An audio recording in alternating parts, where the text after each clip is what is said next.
record, how do I explain?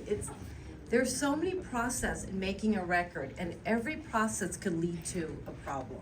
So quality control is critical, knowledge, and working with a team of people that you trust is crucial. And something as simple as a broken groove, or even, if you were pressing and the temperature, the weather was a bad day, it could even affect the outcome of the record, of that press. So without going to great detail, and I am no press expert, it's not just my label, but every label out there who's making a record, when they do a great job and it's this quiet and this flat, customers should know that comes with a lot of love and a lot of attention to detail. Because I got to work with Patricia and her team on this album, I was very fortunate to be able to use the original analog mixdown working master. So so the source was wonderful to start with. Do you want to go on to Saturday night? Okay.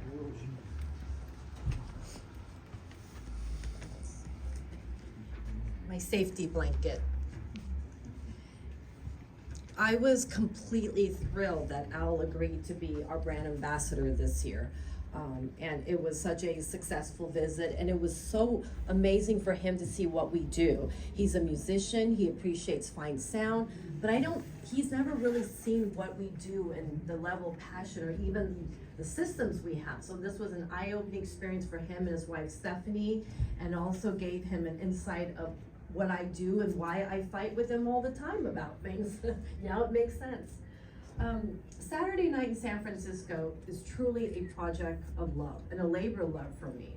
One of the hardest projects I've worked on, and something that I've spent almost 3 years to bring this project to fruition. I first came to appreciate Al when I heard the album Elegant Gypsy, but it wasn't until 1994 when I started working at Cisco that I heard Friday Night in San Francisco, and it was so mind-blowing that when I started Impex Record, I decided I want to reissue Friday Night under my own label. The 33 and the 45 did so well that it led to the opportunity for me to work with Sony Music and Al Di Meola personally to release the lost tapes of Saturday Night. So we started the journey about 3 years ago, and the album was released July 1st of 2022. Year Music released the EU version, and Impex Record released the US Asian version. The Saturday Night San Francisco, Al had the 16-track master in his basement home. When we got the tapes was questionable. It had water damage, it had mold, it hadn't been played in 40 plus years. And Al took the tapes, he had it baked, mixed, and he sent me the new mix.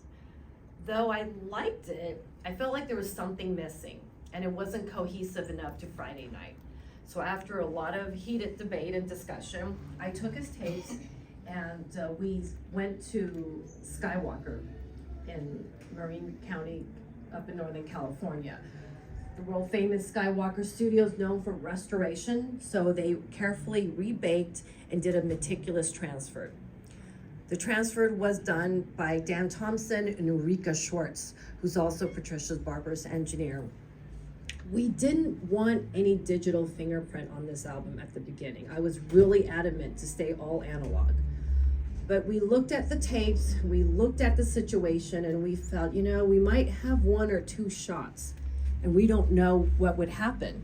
And I didn't think the tape could survive multiple transfers. So we made the decision of transferring to, I think, 386, 386.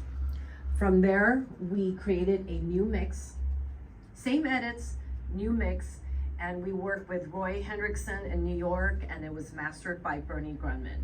The end result is spectacular, it's cohesive, and now you can hear the whole concert, well, as much as the whole concert you can hear, because we had to edit quite a bit of the evening down to fit on a single LP.